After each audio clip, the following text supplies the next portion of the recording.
Hey, welcome everybody. This is the poolside chat for June 9th. We've moved into the summer, so we're calling these poolside chats from here on out for a while. What we want to go over today are really looking at, we always try to do those action recaps, what's happened in the last 2 weeks that impact data and patrons and circulation and all of that in the system. So we'll talk about that. We'll also look at what Rails delivery resuming means for all of us and how we all have to be prepared. We'll be introducing some optional workflows that now that we're back in buildings and we're getting some requests from staff to be able to check items in before they go into quarantine to get those checkouts off of the patrons' records. And we're also looking at the back end of quarantine when we check items in, what happens when we're trapping those holds, since it's not really normal holds processing yet. So Vicky's going to share some insight into those processes. Stephen's going to talk a little bit about curbside update, how many people are doing curbside, how curbside communicators going, things like that. And Robin's going to provide our update on EBSCO, because amongst all of this, we've got, the exciting July timeframe is just on the horizon, and we've got some good things coming up with our EBSCO group purchase. So let's look at what has changed since the last time we met. So the alert is, this is something on our radar, and we will be making a decision and make that happen before the end of June. We want to make sure that patron cards don't expire during this time when we're not offering full services. So we will be looking at any patron records that expired between January 1st of this year and September 7th. We're going to update those to September 8th, and that'll get us past the holiday, and it'll make sure that everybody has their card in updated non-expired status as we move through the summer. We will continue to do that as we have to look at services and when we can get back into full swing. So be assured that you don't have to worry about updating those. We'll do that across the board. You may have already noticed that our June 8th date has come and gone as of yesterday. So any of the holds that were suspended are now unsuspended. This probably means you're seeing a lot more items that are on your pull list. We will be allowing, libraries, if you're closed, you're obviously not processing those holds. So as more and more libraries were offering curbside, it just made sense to let's start that process of unsuspending those masses of holds that are waiting. We also are running an hourly process that when those holds were no longer suspended, what we found immediately, and we got tickets from a lot of you, is that our Chicago Public Library and our non-SWAN reciprocal borrowing patron profiles, those holds started showing up on your list to pull. And we don't want that to happen at this point. We're still in local hold only mode. So we are running an hourly process that will suspend those holds and keep those suspended through the summer. We can certainly adjust that as things open up, but I believe Vicki, Michael, Dave, I'm not sure who did that, but what date are they running through now? We're suspending them through August 31st, is that right?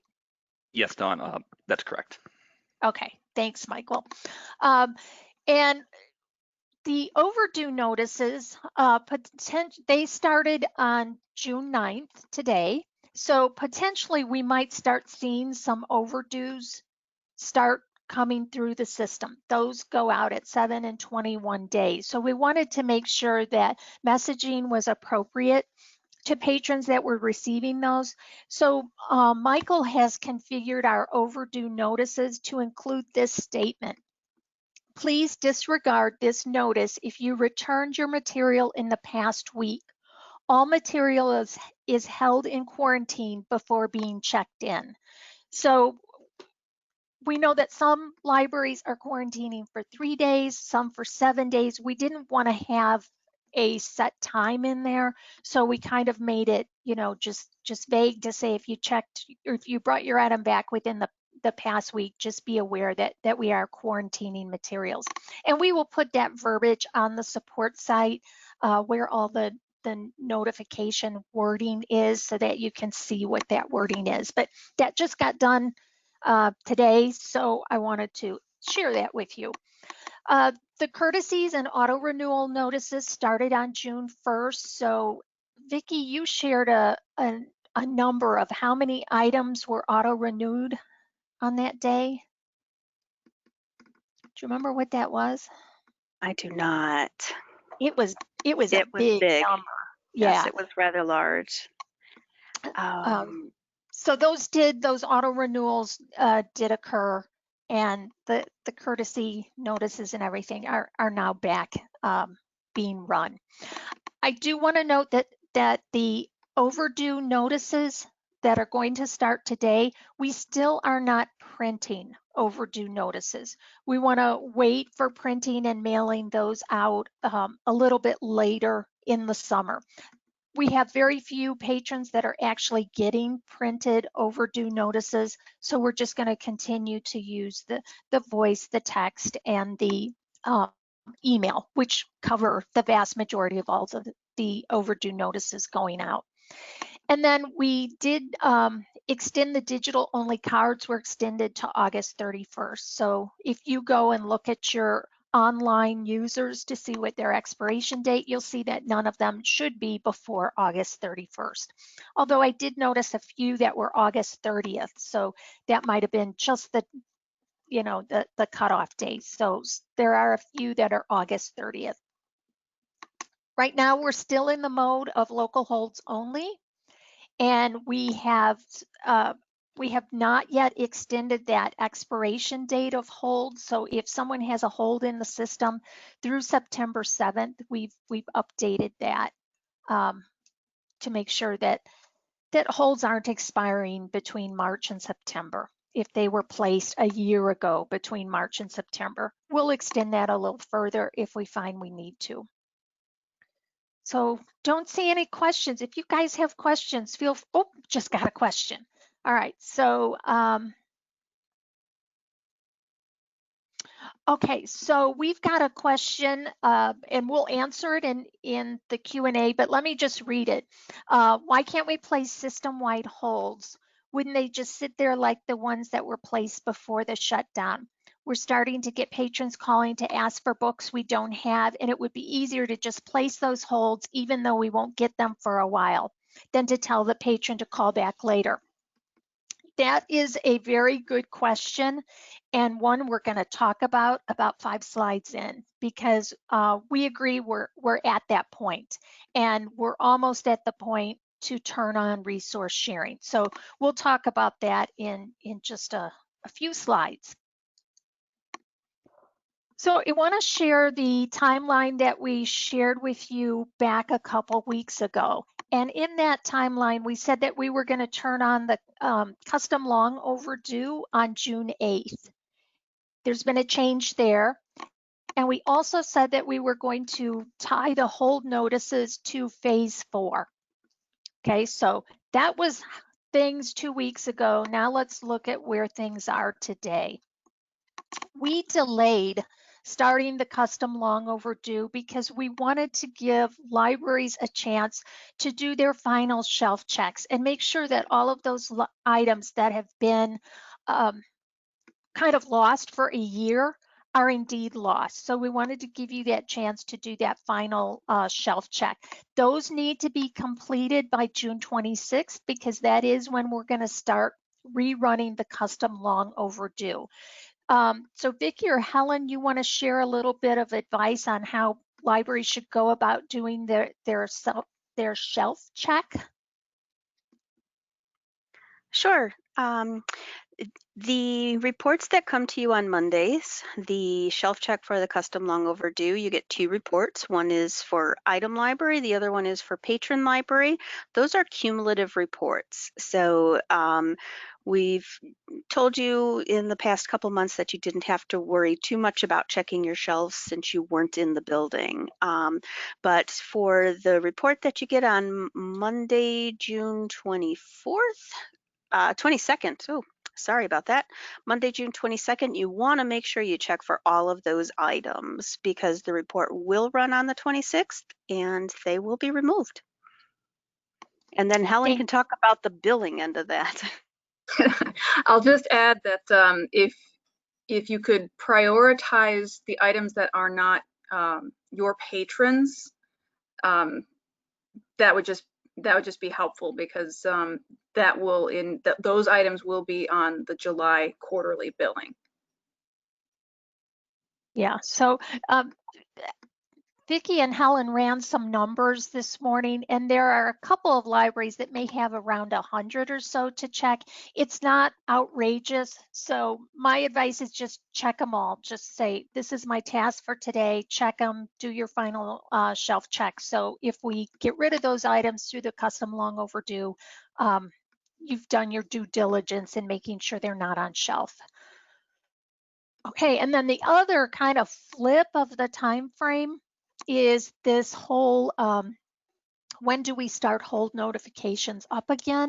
And that really is going to be when resource sharing restarts. And with Rails resuming delivery, it's kind of changed things around a little bit. So we're going to talk about that and how that impacts all of us and all of you. All right, so of important note is that Rails is going to have special delivery on June 18th and June 25th. What that means is that if you are CTL delivery, and that is all of our libraries whose agency code ends in an S, you need to have your bins prepared for pickup on June 17th because they're going to be picked up overnight. So make sure that those items that you have been accumulating for other libraries are ready to go back to the home library and are in bins. We recommend that, definitely any of the libraries that end in D, you must notify Rails delivery at railslibraries.info and indicate whether you want your delivery and pickup on the 18th and the 25th. And what that means is you have to have staff in the building or provide a means for the Rails delivery staff to enter your building. So be sure that, in fact, I recommend that everybody just contact Rails delivery at railslibrary.info. Be sure you give your library name, your library delivery code, and that you want to resume delivery, and you want that 18th and 25th delivery. It is important that you have contactless delivery pickup. That means that if your location in the past was behind the circulation desk and delivery staff had to actually come into the library to deliver that, you need to designate an area where they can pick up and drop off material without coming in contact with staff. And what the Rails delivery staff have done is they have actually sorted through all 40,000 plus items that they have in delivery, and they have matched them up to the owning barcode or ownership stamp on the material. And they have been reassigned to go back to the home library. So this is our opportunity to get materials back to the home library so that those can circulate more efficiently at the home library. And they'll be doing the same with the items that they pick up on the 18th and the 25th. But hopefully those are going back to the owning library based on how we have reconfigured things. So there are some expectations that Rails has that we just need to clarify and go over. Quarantining of items must occur at the member libraries. Rails is not able to quarantine in the warehouse. So that basically means before you put the item into the blue bin, make sure that it has gone through your quarantining process. The expectation from Rails is that material will be quarantined for 7 days before sending it through Rails delivery. Now, we do know that some of our libraries are quarantining for 3 days.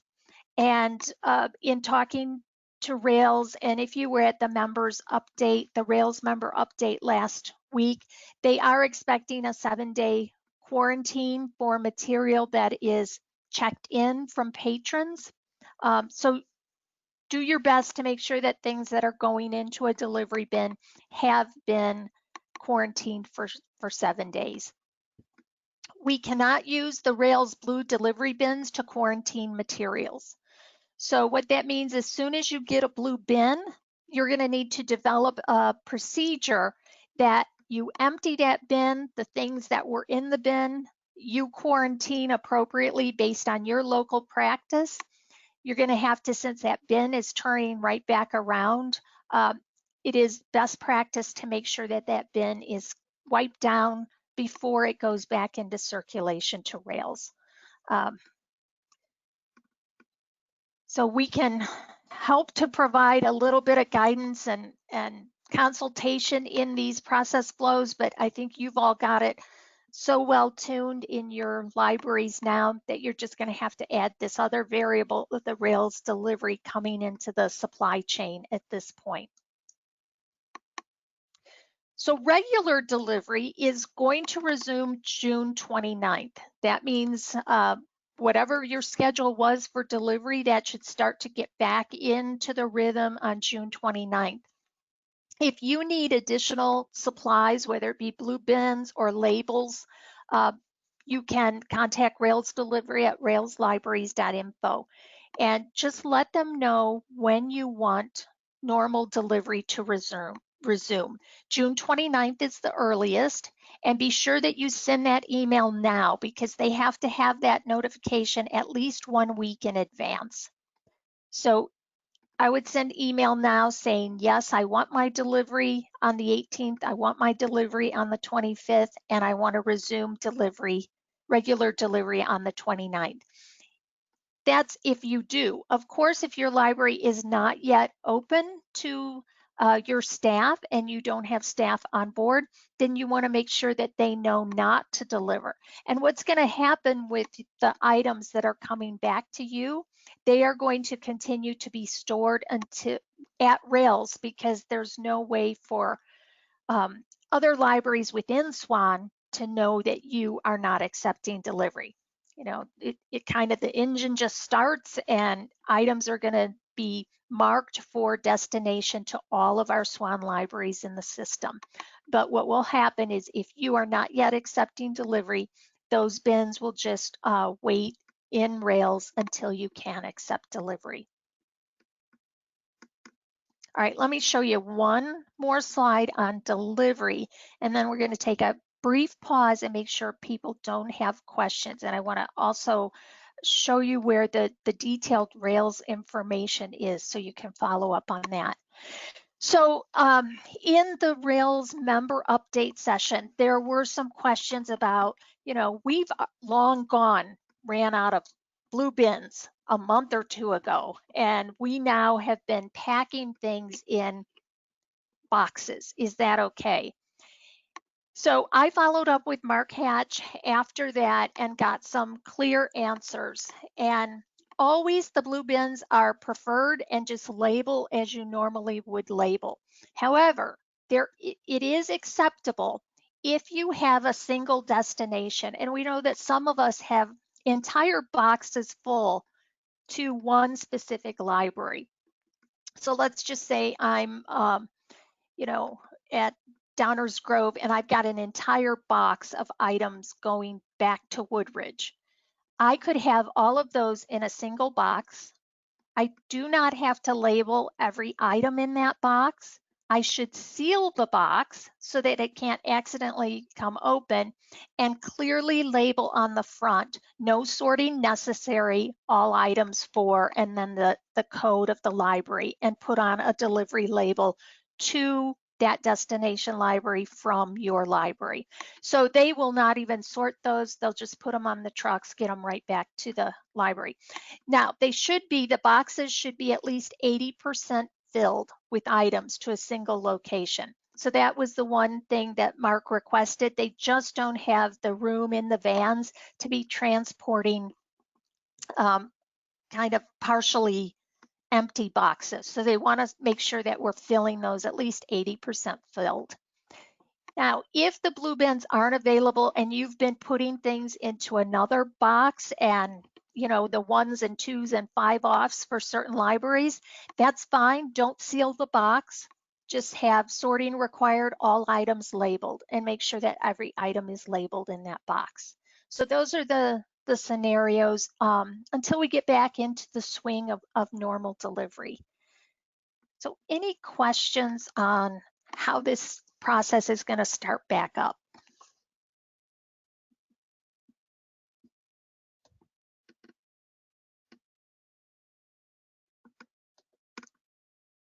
Okay, the question is, can we use cardboard boxes without a lid? I would not recommend that because they're going to be throwing these all over in their vans. They're going to have a lot of stacking and other things. So I think we have to try and have lids on the cardboard boxes. That's just me talking. You could certainly ask your delivery person. If you see them from afar, you can talk loudly from afar and see if they will do that. But I think they want those boxes to at least be stackable easily.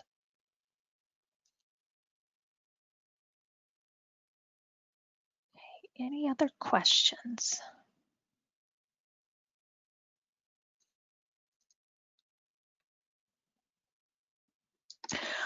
All right, so before I turn this over to Crystal to kind of talk a little, okay, another question is, we have all different sizes of boxes, any minimum size? I think they're going to be willing to get those items from you. If you have ones that are similar shape and size, it makes it much easier for stacking. If you don't, they're going to take what you have.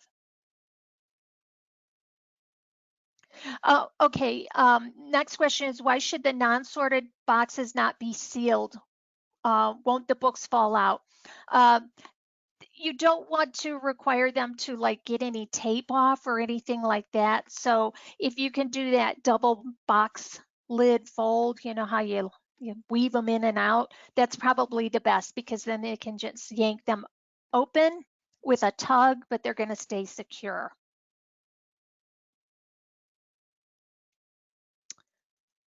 And we've got a question about, if Rails is requiring a 7-day quarantine, why are they unable to quarantine the items in the warehouse?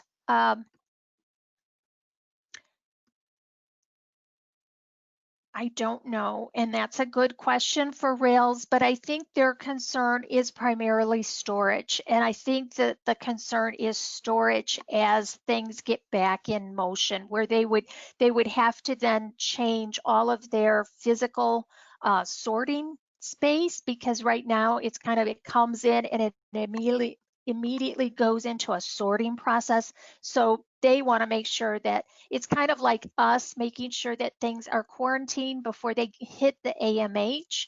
It's the same principle for them. They want to make sure that the items coming in have already gone through a quarantine processing, so that when they touch their sorting equipment, it's clean, and they just don't have the space to stack 7 days worth. Okay, so Crystal's going to talk a little bit about handling and quarantining of items, and this process and this resource that she put on the support site really comes out of our quarterly meeting that we had last week with directors. So Crystal, I'm going to turn it over to you. Okay. Hi, everyone. Thank you. This is Crystal from SWAN. I'm going to go over kind of a few things that we have put together. Again, these are all just trying to work up some options for everybody so that, we can kind of help along in the process. So this slide here that you're looking at is direct documentation that we created, again, like Dawn said, based off of feedback we got from the last quarterly and just various other meetings that we've had after Rails announced they would be doing delivery soon. So please feel free to look at the website. We put up some different scenarios here. I did notice a question came in about if a driver handles the box, doesn't that mean that the box would need to be quarantined again? And in some libraries would say yes, we found, and some other library directors are saying no, they're considering those items clean. So we've put together a few different scenarios and terms for you to kind of go through and see if any of these would work for you. So let's talk about scenario 1 here. When Let me head over here. Yeah, thanks, Dawn. Okay. Okay, so let's say this item, this is being very cautious, right? So if you're of the belief that when something is handled by a new person at all, it needs to be quarantined again. This would mean for you, if delivery comes in on June 18th, you would then quarantine those items for 7 days prior to the staff touching them. So then you'd quarantine them until June 25th. On that 7th day, you're able to process them. So you would then start processing the bins, check them in, and then route them on to their next place, whether that be your local hold shelf or back to your shelf, or routing again to the next library. If that, slips through the cracks there. Pickups, and then on June 26th, delivery would pick up your items and then go on and so forth. They would sort, delivery would come, you'd quarantine again for 7 days. So it does elongate the process. It does make things sit a little bit longer. And some libraries, again, are deciding when an item comes back to them whether or not they're quarantining for 3 or 7 days. So we did see a variation in that. Yeah, and we should mention that when we presented kind of this time frame to directors at the quarterly, this is really what our thinking was. We felt that, anytime items move outside of your building are either coming in from a vendor or delivery or book drop, they're going to be quarantined and then processed. And then that ensures by doing that if something is going back into transit, it really has been quarantined again through that period before it goes back to Rails. This adds obviously a 7-day delay in the process. But that was our thinking, that what was practical. But we were hearing from directors that the second scenario Crystal's going to present is more likely what they think is appropriate. Yeah, so in this scenario, directors, what we've found from the few of the directors that were talking with us, that they consider the delivery service bins to be clean upon coming to them. So that material had been quarantined prior to going into Rails, Rails delivery hands, then sorted, and then given to them, and they are considering that clean. They're ensuring that they are relying that the delivery people are wearing the proper PPE. They're assuming that, all of the sorters are following, all the hard surfaces are being wiped down every few hours. Everyone's wearing proper PPE. They're considering those items to be clean upon delivery to their library. So if that is how your library chooses to take that route, you would receive delivery on June 18th. The quarantine period is gone. The library considers it to be clean. So then on the same day, they would go ahead and check in those bins, follow any transaction, transiting to your shelf, back to onto your hold shelf, whatever the case may be. And then they would take those bins and immediately clean them, turn them around, and put any items going out in delivery right back into those bins. So it seems that Rails made it pretty clear that they want you to wipe down those bins after your staff has touched them. So just keep that in mind if this is your approach, that you're going to assume that your items do not need to be quarantined for another 7 days, then you will have to remind staff to make sure that they are wiping down those bins. Yeah, and we're not really advocating one or the other, but we do want to stress that if this is the scenario used, we have asked Rails to assure us what their procedures for cleaning up their sorting equipment and how they're using PPE, because without knowing that procedural piece, it's kind of hard to assume that items are clean coming from that processing.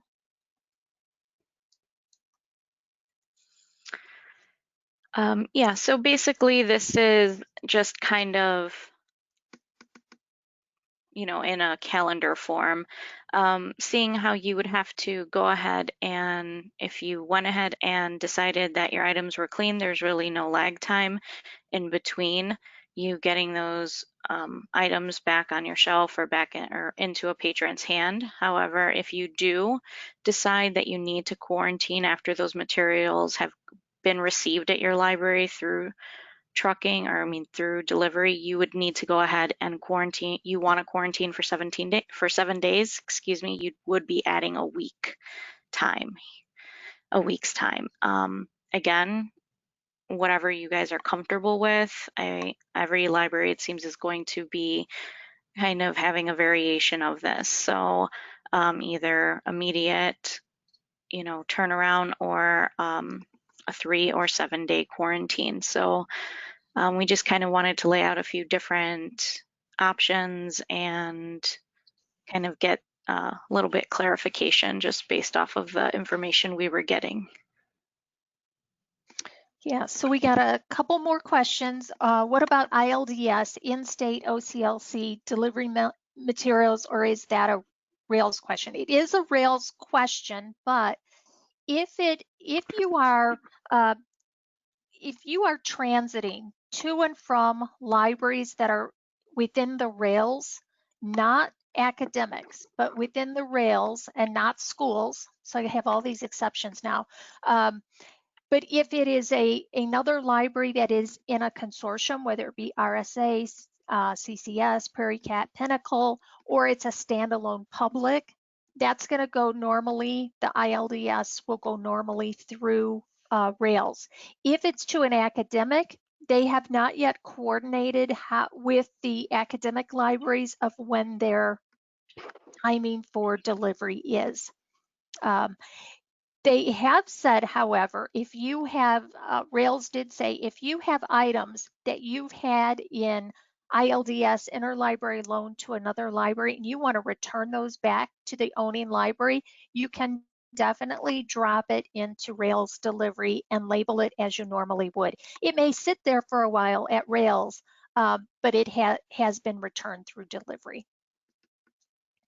So we just have to keep an eye on any notifications coming from Rails so that we know, what's changing. This is a very fluid situation, obviously. And as far as when deliveries will come on the 18th, if your library ends in an S, okay, you should expect the delivery to be overnight, normally as you've always had it. If your agency code ends in a D, that delivery is going to be coming out of Rails Bolingbrook, and they do not know, they can't really tell you a time frame of when to expect that delivery. So you may want to check closer before June 18th to see if they have any estimate, like within a 2 or 3 hour window. But they really don't know until they get all of our feedback, knowing who even wants delivery on the 18th. So you may have to have somebody, covering multiple shifts that day just to make sure if Rails does not have access to your building, that somebody is there to open, make sure the door's open, they can drop off stuff. All right, we'll keep talking a little bit about delivery and processing, and I see that people are keeping an eye and answering some questions, so we'll keep doing that. So here's the big question we talked about earlier, right? And we need to ask ourselves some more questions and figure out, how do we get back on track to full resource sharing? So if we resume SWAN resource sharing, the target date for starting that process could be, we recommend no earlier than July 7th. And that's because we think even though delivery is going to resume on the 29th of June, our libraries are handling a lot of volume for curbside, and they need to get those holds list down and get those items kind of processed as local holds. And we also want to allow as many items to make it to their home library as possible so that they can fill local holds. So is this time frame long enough to allow libraries to work through your current extensive backlog of holds that you're handling now every day for your patrons? Other questions we have to deal with. Do we allow pickup anywhere at the time or continue to serve only local patrons? Do we kind of ease this in where perhaps we do allow staff to place holds for patrons, and they're just going to stay there? As the question was earlier, staff could place a hold on behalf of the patron. It may not be filled immediately, but they preserve their place in the queue when we do resume that.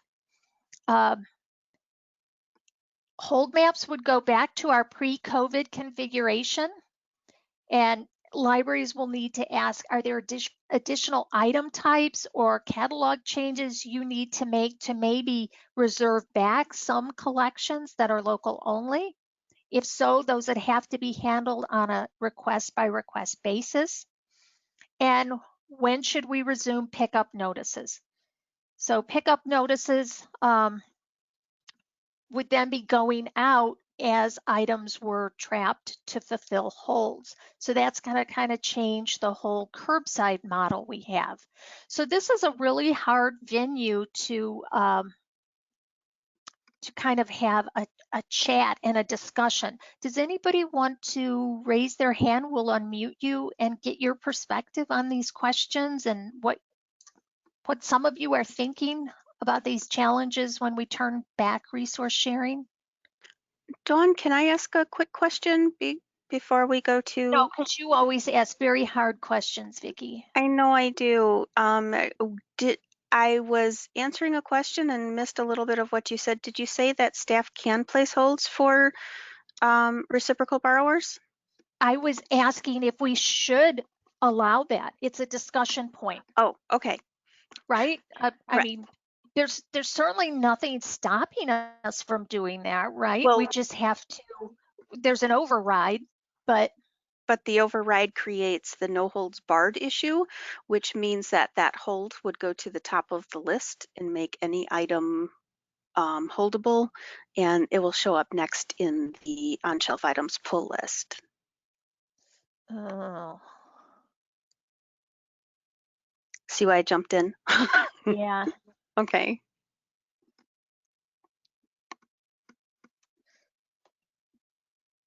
So, but we could just ignore those, correct?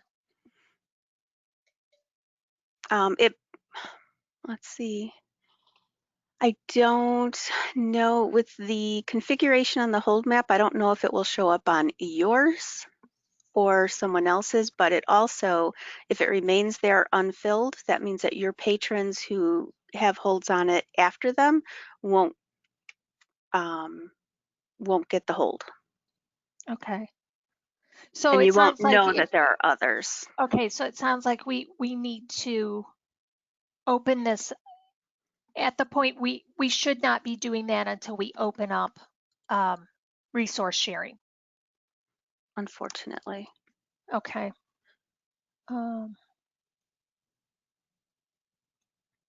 Okay, anybody want to give your thoughts? Dawn, we Anybody do want have to a talk? couple of questions here. Juanita says that she tried to place the holds for her patrons and it didn't work without the override. Right. Yeah. For your own patrons. Right. Mm-hmm. Yes, that is true. You will get an override at this point in time. And as Vicki just kind of outlined, you probably should not do an override because at that point your patron is going to be in that hold queue and kind of block the local holds from happening until that one is filled. Did I say that right, Vicki? Actually, I think she's saying that she tried to place holds for her own patrons. So Right, but it if wasn't her item though. Oh, she just oh, clarified on other libraries Yeah. materials. Yeah, okay, that's not sorry, gonna I work. missed that. So yes, that is correct. Yeah. We also have somebody saying that is SWAN and Rails aware that the governor's emergency rule that temporarily suspends resource sharing requirements through August 12th? And I believe that yes, and that emergency rule is based on unserved areas, right? Not items in resource sharing. It's kind of non-resident. Isn't that what that restriction requirement is about?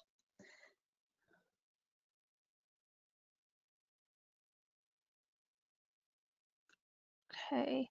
All right. So we are getting some feedback, and I have actually heard from libraries on both sides of the fence here. So if you guys could just chime in with a comment, we'll kind of assemble these.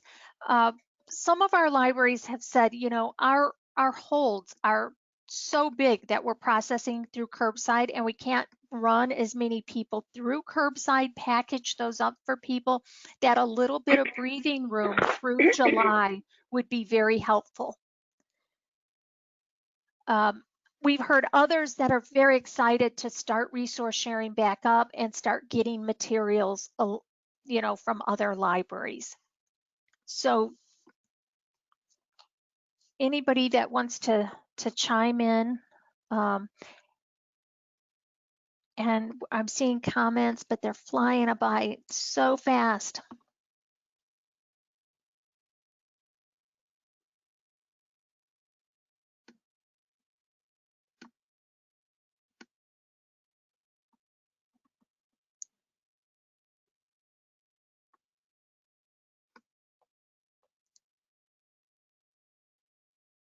Okay, we've got the whole wording on the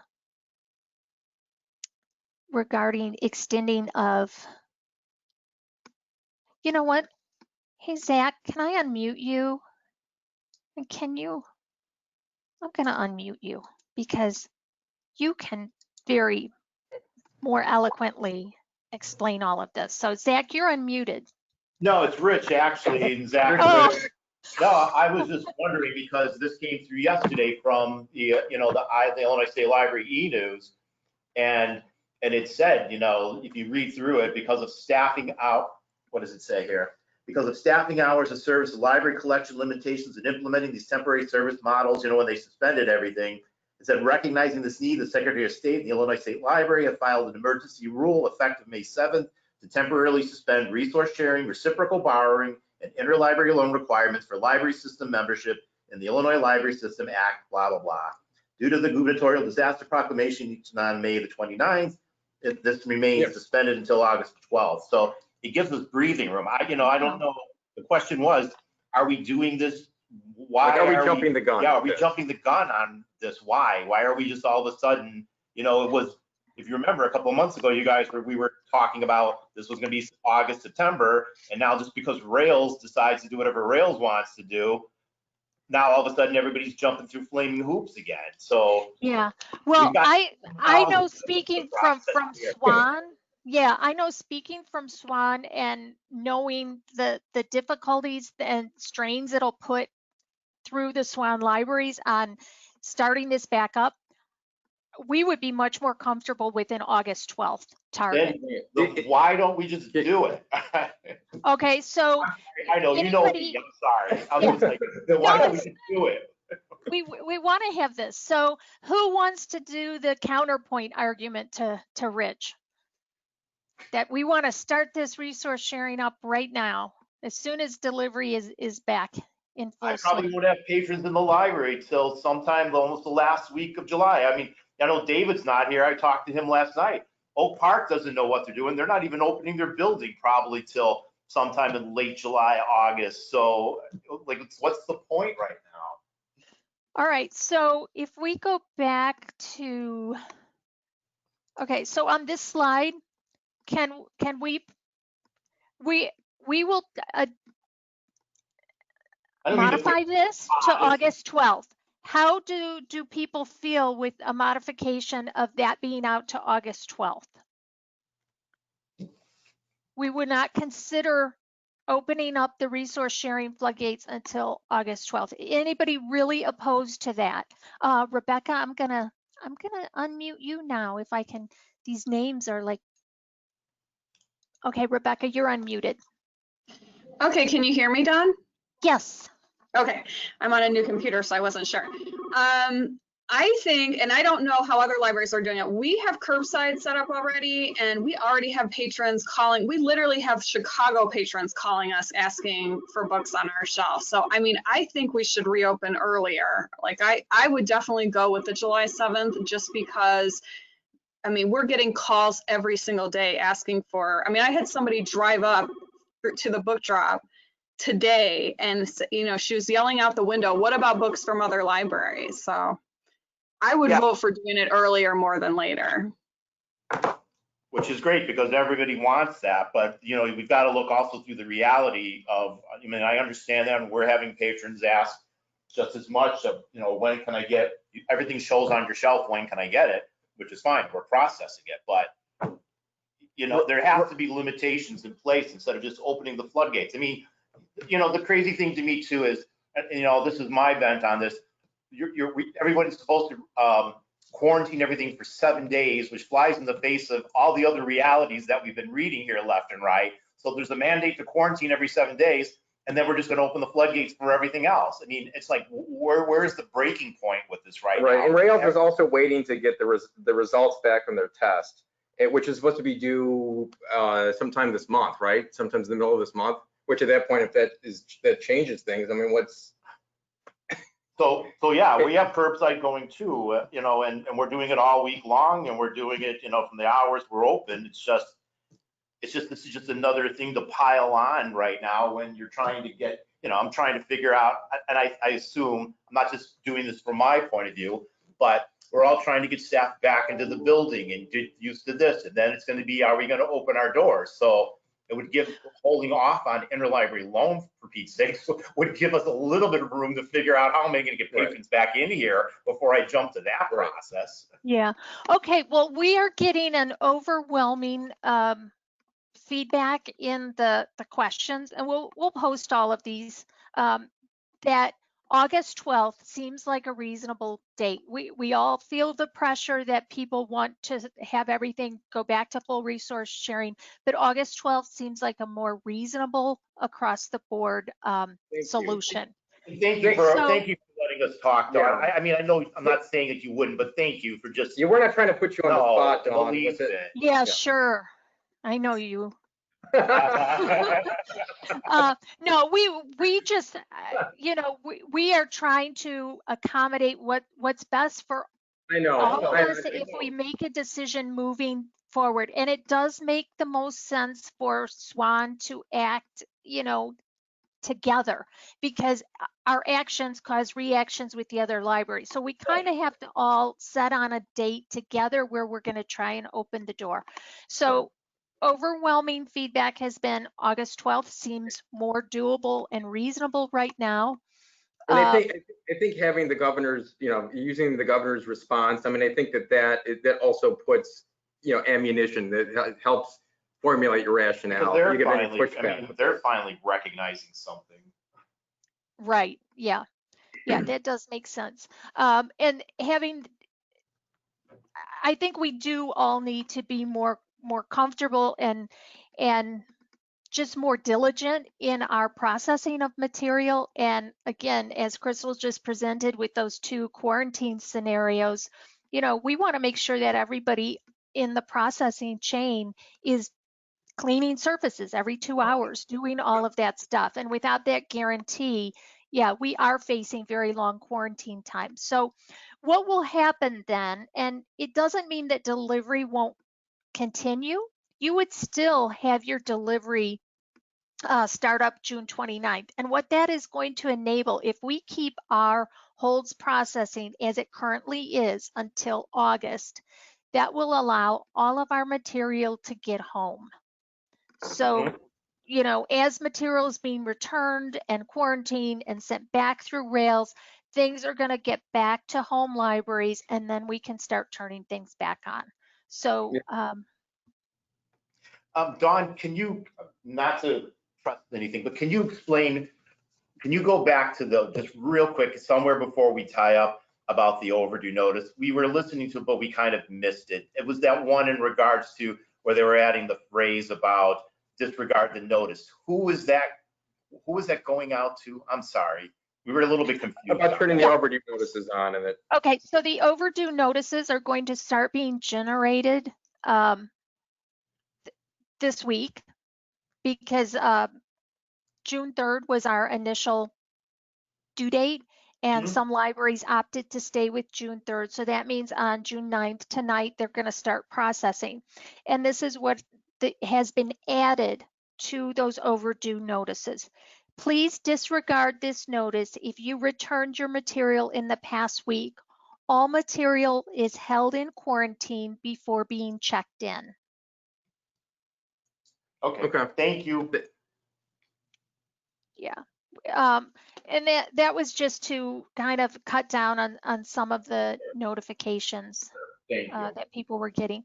We are getting feedback too that this date of opening up resource sharing should go out to a director's vote for that. So we will put together a survey to poll, and that if it is an opt-in or an opt-out, just know that if your library opts out of starting resource sharing until August 12th, that means those items you will still be processing local holds. So we will. You want me to argue about? You're going to be sorry I came to this meeting. No, this is why we have this. We want feedback. We couldn't vote on it because it was shot down at our last quarterly where we couldn't vote, right? So no votes.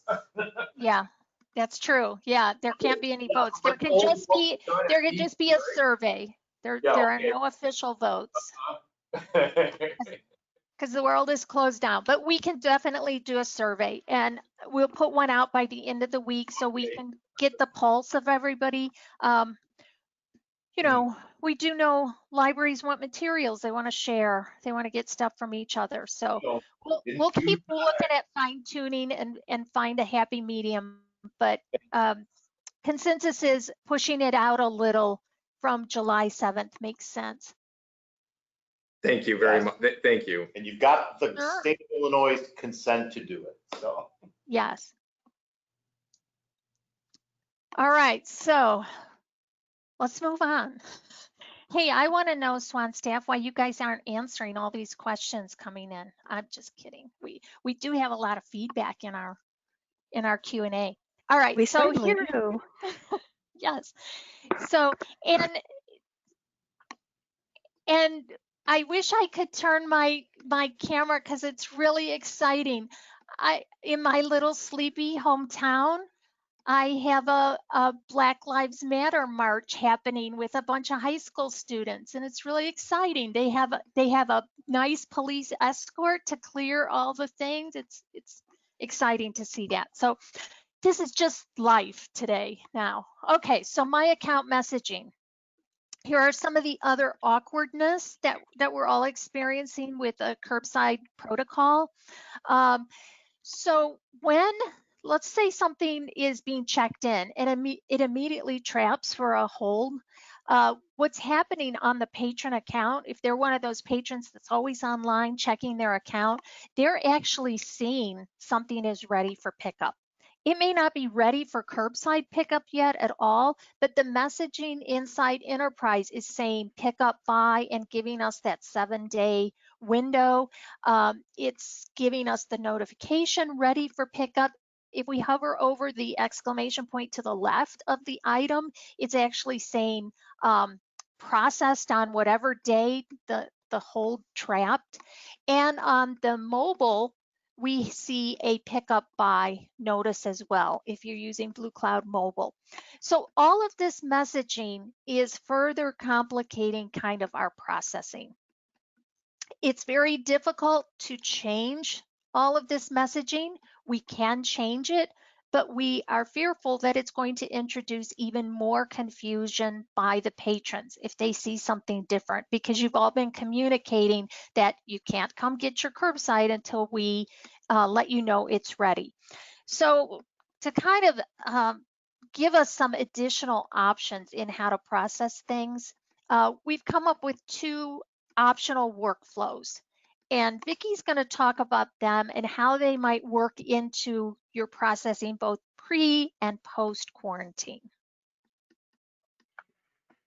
Hello, everyone. This has been a nice, lively conversation today, and I get to follow it.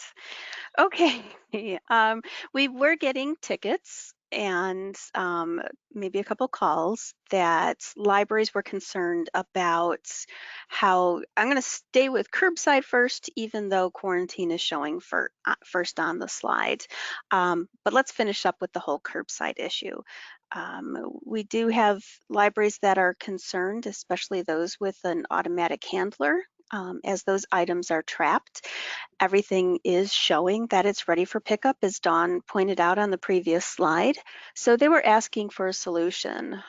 We were not able to come up with an automatic solution, but we were able to come up with a workaround. And that workaround is that we created, yes, I know, yet another generic user, but what we did was to create this curbside in-house user. And what you can use that for is to remove the trap of the item, yet still keep your patron at the top of the hold queue. So when an item is trapped, staff can then check out to their curbside user, and then immediately on the My Account messaging, that hold is no longer ready for pickup. They're still number 1 in the hold queue, and the staff can either at that point reshelve it to put it in its normal location, or put it in a temporary location to wait for the holds list. And the reason we say wait for the holds list is this is a holdable location and it's available, so it will show up on your on-shelf items pull list. It will show up the following day. It will not show up the first day that it's checked out. This would eliminate some of the patrons coming to the library saying, hey, I see that I've got this item ready, or even calling and saying, when can I come and get it? It also should help to minimize the number of people handling that. It should cut down on the amount of bags, depending on what you're doing in your library right now. If you're immediately checking them out to the patron and starting a bag for that patron, and then following up with the rest of the items from the pull list. So that was what we came up with as a workaround for this. And we did have a library contact us saying that they were interested in the quarantine in-house user that we had talked about previously. And they want to have the items checked in from their patron's record once it's returned to them. So what they're going to do is they're going to just immediately check it out to the quarantine patron. It will It will not assess any overdue fines. And they'll check it out when they're emptying the book drops, then they'll quarantine the items, and then once they're out of quarantine, they will check them in. Now, these items do not appear on the holds list. We don't want them to all of a sudden start showing up on that and potentially have staff going into the quarantine area to look for the items. So, do we have questions about that?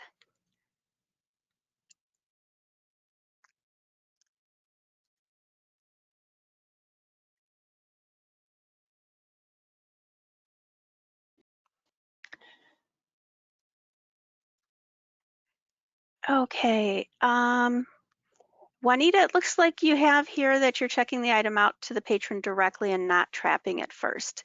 I'm wondering, is that for the items on your on-shelf pull list? Because as you're checking in items after you're quarantining them, that's the time that we're talking about the item being trapped.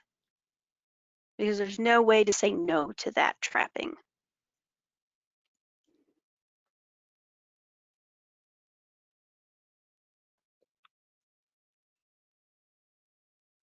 And again, these are workarounds that we're just presenting to you. We're not saying that you have to use them. Just they were in response to tickets that we received, and we thought we'd share it with other libraries that might be interested in them.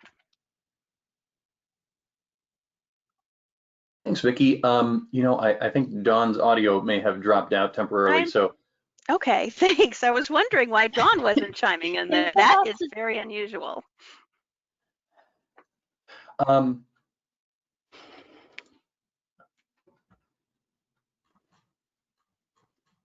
I think that was. See what you guys did with this discussion about whether it's July 7th or August 12th? It overloaded the GoTo webinar. Sure. So were there any other questions on that? I think that pretty much covered it.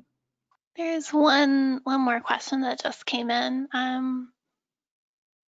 Or I guess just a comment. We're a smaller library and our patrons are picking up their items within a day or two tops. Okay, so are you leaving the item trapped for the patron and checking it out to them when they get there? Maybe can we unmute Juanita?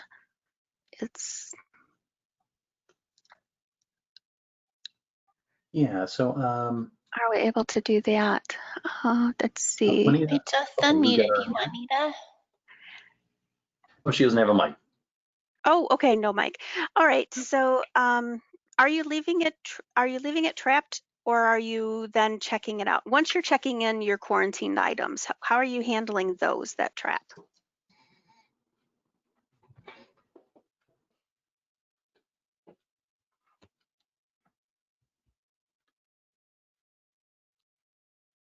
Because if you are just checking it out to them directly, you don't have to worry about any of this. Once it's trapped, if you check it out to them and you're sending them that checkout email receipt, then you're fine. This isn't affecting you at all. It's not showing on your patron's record as ready for pickup.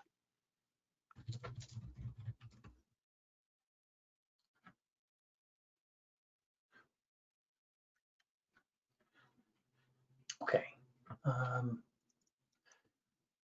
Dawn is unfortunately running into some issues with her feed, so I'm going to see if I can pick this back up really quick.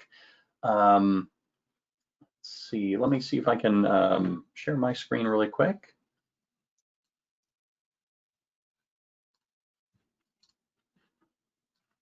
Just a moment, everyone. Sorry, we're having some technical difficulties.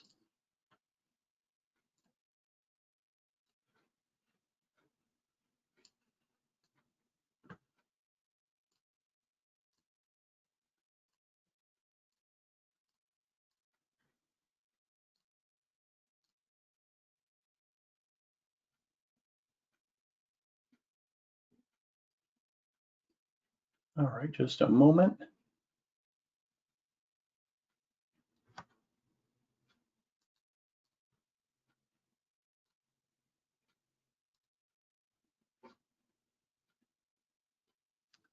Okay. Give me just a second. I'm just setting up my screen to share here. Give me a second.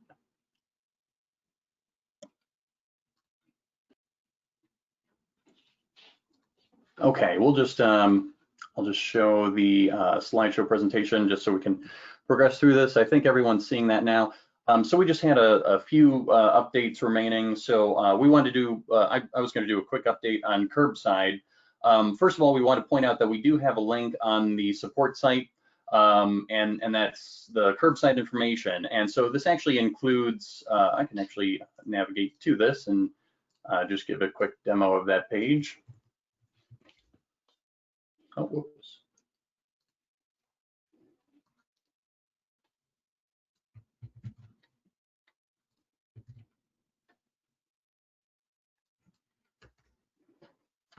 So this is the curbside information page, and this includes all of your information regarding if you are actually offering curbside pickup, the date that you're starting curbside pickup. We've also included whether or not your book drop is open, if you are offering fine free, and then also if you are using curbside communicator. So at this point, we will actually, starting next week, we'll have 74 of our libraries offering curbside services or some form of curbside or item pickup. And so my team has been working diligently to get through those and making sure that all of that's configured and we're communicating with you throughout the process. We have had some questions regarding customization or kind of configurations for your specific libraries. So if you submitted that form with all of your configurations, watch for our response. We just might need some clarification. And the biggest thing that's required some clarification is curbside communicator.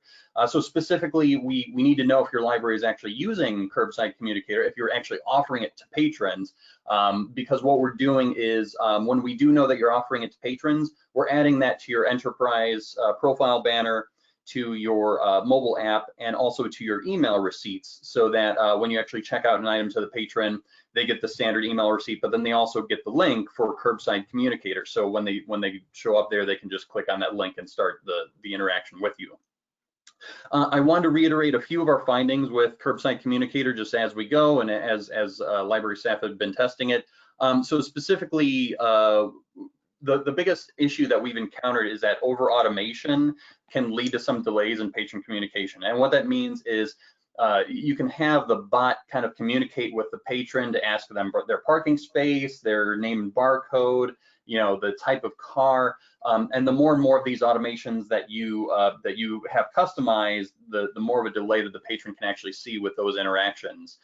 So we recommend either consolidating them all to kind of one question, or just have less of them in general. So if you could just suffice with name and barcode and parking space, that should be plenty.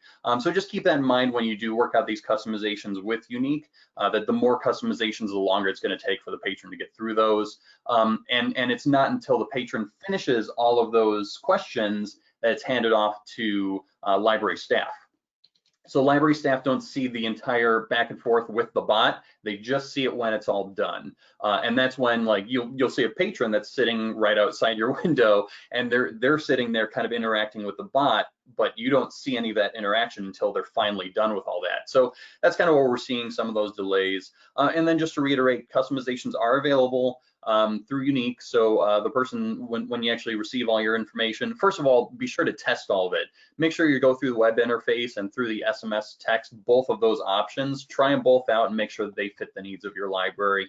And then Unique can do some customization if you want to change the prompts or things like that. But again, as minimal customization as you can, or as minimal prompts as you possibly can, that's ideal. In terms of support, we're happy to provide some kind of basic troubleshooting and help you out to see where kind of delays are happening or things like that, or walk your library staff through it. So feel free to send any inquiries to help@swanlibraries.net, and we can work through those with you. And then we've been working specifically with Melissa Fenton with Unique for customizations and things like that. So if you send those to us, we can relay those as needed, or we'll likely send customization requests right to Melissa. And then the last thing that I just want to reiterate is our setup process. So when we do find out that you're using curbside communicator with your patrons, again, we're customizing your enterprise banner, your email receipts, and the mobile app. And we are reaching out to all of you as we're setting up your reopening dates to make sure that you are actually using Curbside Communicator and offering it that way. So let's see, were there any, let's see if there are any questions that came in. I think that's pretty much it. So the next thing that we wanted to cover was just the EBSCO group purchase update. I think that was, I think Robin had that one. Let's see, Robin. Hey, Stephen, I'm here. Oh, great. Thanks, Robin. So this is Robin, Electronic Resources Consultant with SWAN. I just want to give you an update on our group purchase. So just a reminder that this will go live on July 1st, but during some of the Fireside chats, I've been giving an update on where we are. So all of the selections that you submitted through the form, I sent to EBSCO on May 15th, so last month. So we will be receiving the links for the databases at the end of June. So sometime after June 22nd, I should receive those links, and I'll be sending those out to you either through the person that submitted the selection form or through the electronic resources communication, person that I have on file there for communication. If you were to receive a credit, I've already reached out to you about the overlaps or gaps. And if you think that you haven't heard from me about those credits, please let me know by submitting a help ticket. If you're interested in adding new EBSCO databases such as Learning Express or Flipster, it's a good time to reach out to the salesperson as they've been giving some discounts to us based on our group purchase. And article search is a feature in Enterprise, and I'll be managing that and configuring that on the back end of the EBSCO admin. So we use Open Athens to authenticate, and every library has this feature in the Enterprise interface. And this little photo here at the right-hand side shows you how you can find that for the drop-down. So all databases that were selected that can be added to article search will go live July 1st, just like the links.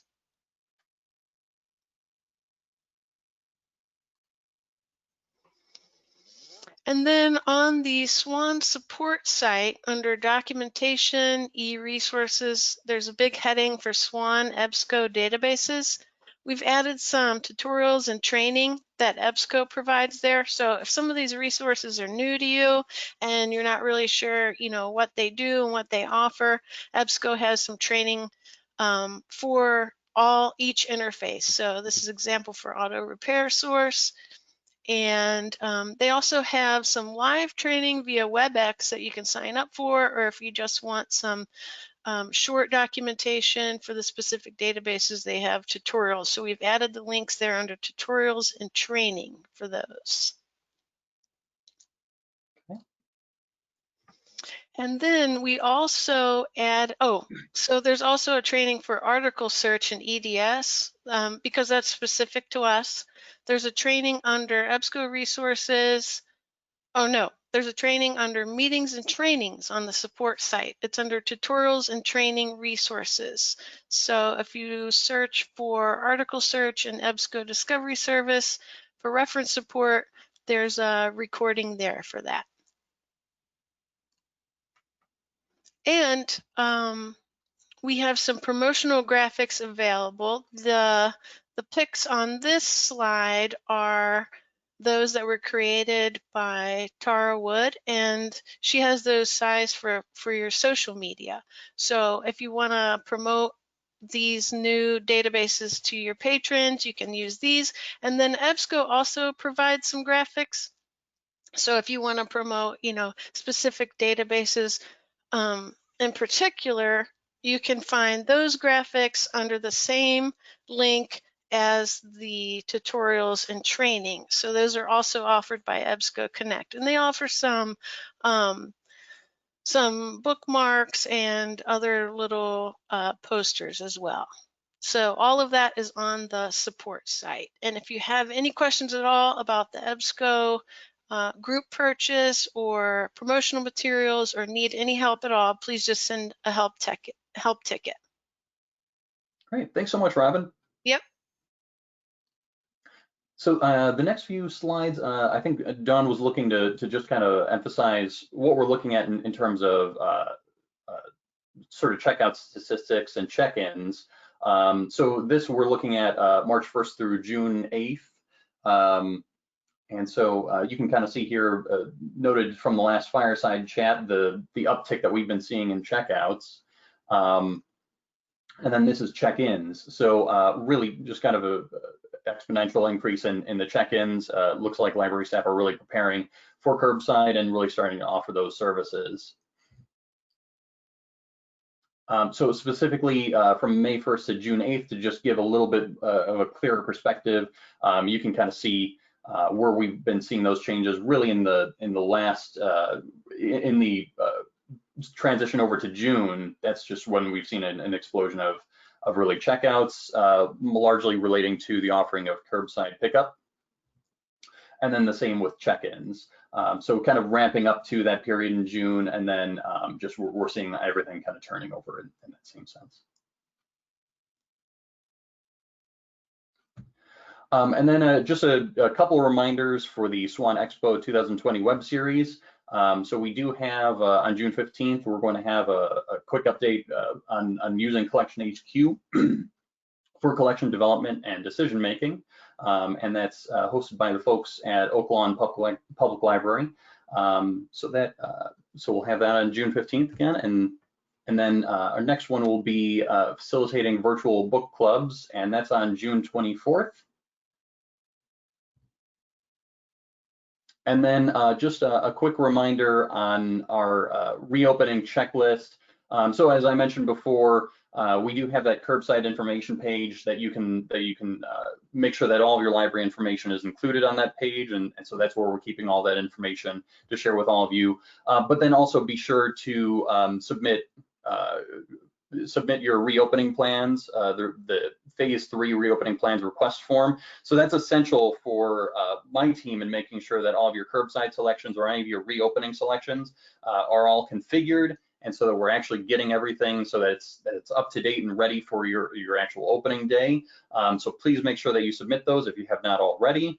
And then SWAN is also offering the online PPE order form. And that's been going smoothly, and we've had folks in the office that have been kind of coordinating that as the orders come through. So I apologize that we did go a little over and we had a few technical difficulties, but I think that pretty much covers our poolside chat for today. Hopefully you all have a chance to go out to an actual pool in the heat today and relax a little bit. I suppose we could just find a pond or something would be good enough. But I think that pretty much covers it. Any questions that came in? I think that's pretty much everything. And then I guess I will call it there. Thanks everyone, and we'll see you in 2 weeks for the next poolside chat. And SWAN staff will stick around for a little bit after. Just if any questions do come up, we'll answer those as they come in, and I'll stop the recording here.